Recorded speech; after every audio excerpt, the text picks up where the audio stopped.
कुछ अखबार में पोस्ट वगैरह देखा जा रहा है कि वाराणसी जो टेंट सिटी पे कुछ रेंट्स वगैरह या जो भी वहाँ के एक्सपेंसेस है उस पर एक आपका ऑब्जेक्शन है, तो क्या कहना चाहते हैं सर उस पर? सर कहना क्या चाहेंगे, देखिए टेंट सिटी जो है और जो गंगा विलास क्रूज चलाया गया है और बनारस में गंगा पार टेंट सिटी बनाई गई है, ये बहुत ही सराहनीय कार्य है। मैं इसका विरोध नहीं कर रहा हूँ, लेकिन मेरा ये कहना था एज ए मैं टूरिस्ट व्यवसायी होने के नाते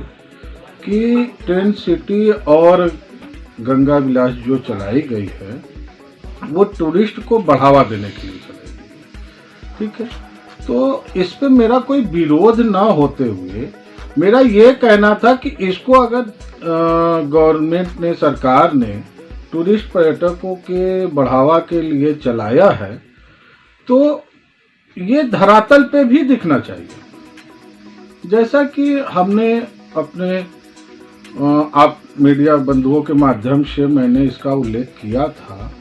तो विरोध मेरा इसके जो रेट पे है, इसके जो खर्च पे है, जो कि एक आम पर्यटक नहीं वहन कर सकता, ठीक। और मेरा ये कहना था कि आज जो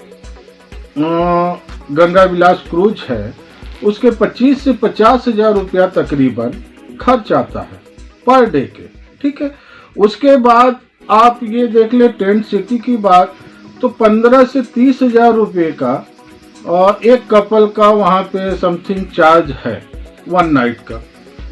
तो आप खुद समझ सकते हैं एक आम पर्यटक के लिए, या ये कह ले डोमेस्टिक जो बजट क्लास का पर्यटक है उसके लिए ये एक तरह से वो कहते हैं ना कि रात में सोया सपना देखा और सुबह सपना टूट गया, तो उसके लिए एक सपना सा लगता है ना। और हमारे टूरिस्ट व्यवसाय को बढ़ाने के लिए इसको जमीनी स्तर से इसके बजट में, ठीक है, मैं नहीं कहता कि हाई क्लास के सुविधा नहीं होने चाहिए, हाई क्लास का प्रोग्रामिंग नहीं होना चाहिए, हाई क्लास के भी बजट के आते हैं कस्टमर, लेकिन उसके साथ साथ डोमेस्टिक जो बजट क्लास के भी टूरिस्ट हैं उनके बारे में भी सोचना चाहिए, या उस तरह की सोचना चाहिए, या उस तरह की सुविधा दे के उनको भी उसमें सम्मिलित करना चाहिए।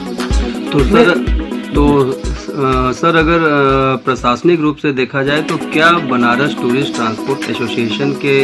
पदाधिकारी या आपकी जो संस्था है, क्या इस संदर्भ में कभी टूरिज्म विभाग से भी सर चर्चा पत्राचार के माध्यम से भी करने की कुछ ऐसी बातें हैं? जी बिल्कुल, हम लोग इसमें करेंगे भी और प्रशासन को लेटर भी लिखेंगे कि चाहे इसको सब्सिडी के सकता है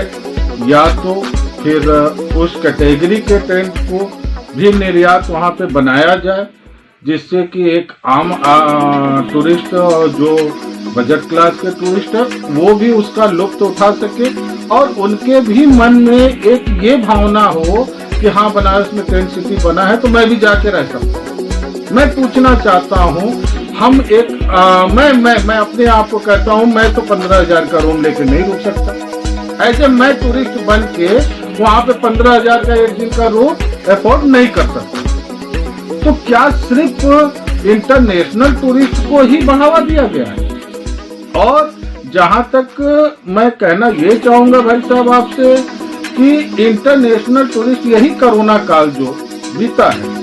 उसके बाद हमें हमारे ये डोमेस्टिक बजट क्लास के जो टूरिस्ट हैं उन्होंने ही जिंदा रखा, और जो इंटरनेशनल टूरिस्ट के काम करने वाले कुछ व्यवसायी हैं, टूरिस्ट व्यवसायी, उनको भी ऑक्सीजन देने का काम किया। तो हमें उनके बारे में भी सोचना चाहिए, हमारे सरकार को उनके बारे में भी सोचना चाहिए